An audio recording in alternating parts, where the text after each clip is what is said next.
परंतु बुजुर्गों और नौजवान दोस्तों, मुझे कहते हुए अफसोस होता है कि जैसा आप लोगों ने सोचा था और हम करना चाहते थे, ऐसा इस अरसे में हम नहीं कर पाए। बुजुर्गों और नौजवान दोस्तों, मेरे से पूर्व साथियों ने बताया कि मिशन 2024 शुरू हो चुका है।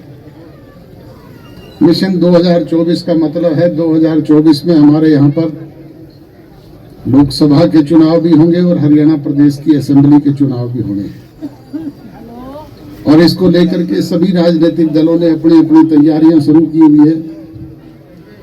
हमने भी निर्णय लिया था कि 10 के 10 संसदीय क्षेत्रों में बड़े आयोजन करके और हरियाणा प्रदेश के गांव-गांव में जाकर के लोगों के बीच में बैठ करके उनकी समस्याओं को जान करके, समझ करके सरकार के स्तर पे होने वाले निदान करने का काम करेंगे। इसी सिलसिले में आज आपके पड़ोसी हल्के जुलाना में भी कार्यक्रम था, कल नरवाना था। इस तरीके से कंटिन्यू पूरे प्रदेश में ये कार्यक्रम चल रहे हैं।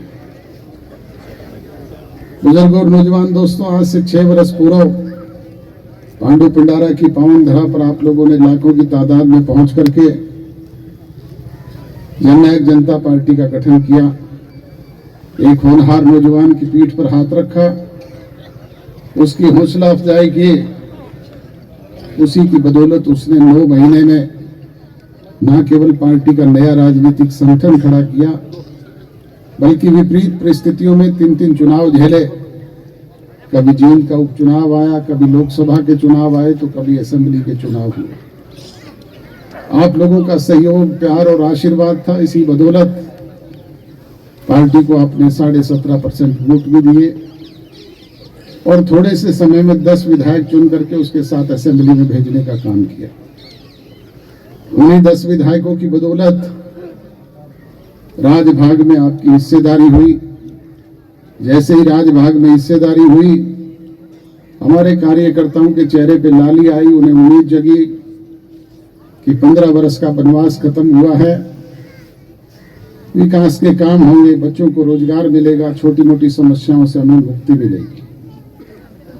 परंतु बुजुर्गों और नौजवान दोस्तों, मुझे कहते हुए अफसोस होता है कि जैसा आप लोगों ने सोचा था और हम करना चाहते थे, ऐसा इस अरसे में हम नहीं कर पाए।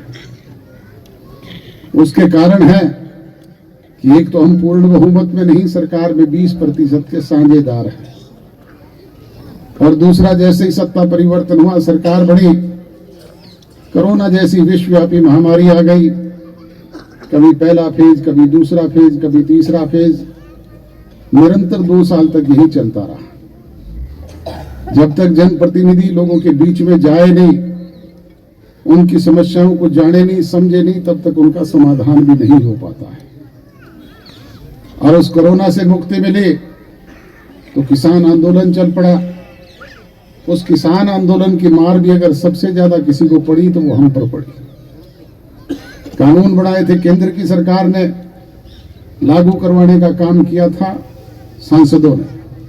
ना तो हमारा कोई सांसद था, ना केंद्र की सरकार में भागीदारी, परंतु उसके बावजूद भी जगह जगह जो किसान भाई धरने पे बैठे हुए थे, वो एक ही बात करते थे, दुष्यंत चौटाला इस्तीफा दे दे, सरकार से अलग हो जाए। मैंने अनेक बार सार्वजनिक मंचों से भी कहा, मीडिया के समक्ष भी कहा कि भाई इस्तीफा अगर किसी बात का समाधान है तो एक दुष्यंत का नहीं, 10 के 10 विधायकों के मुझसे ले जाओ और अपना समाधान करवा लो।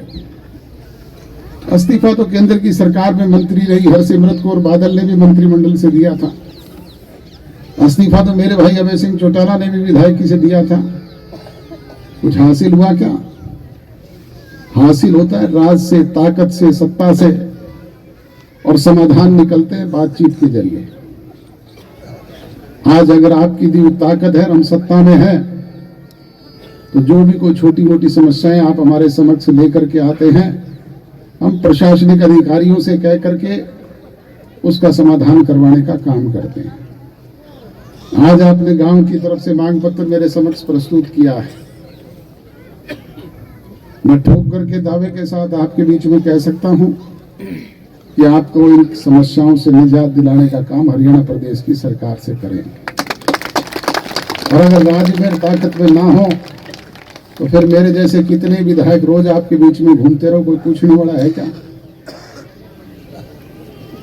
जो कोई कोर कसर कमी कोताही पिछले समय में रही है, चाहे वो कोरोना काल की वजह से रही, चाहे किसान आंदोलन की वजह से रही, चाहे कोई हमारी कमी की वजह से रही, शेष बचे हुए समय में ना केवल उसकी भरपाई करेंगे बल्कि आपको सवाया करके देने का काम भी करेंगे।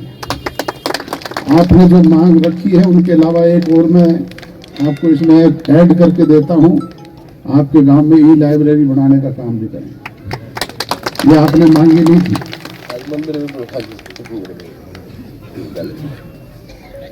जो कसर रही हुई है उसकी भरपाई तो हम करेंगे, और जो संगठन की दृष्टि से कोई कमी रही है उसकी भरपाई करने का काम आप लोगों ने करना है।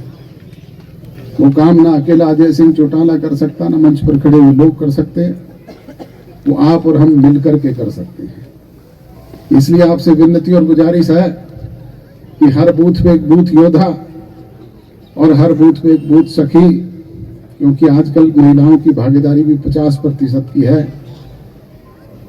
और उनके साथ अनुभवी लोगों की एक टीम खड़ी करें ताकि जब भी वो अवसर आए वो संगठित होकर के आपकी पार्टी के पक्ष में मतदान करवा सके।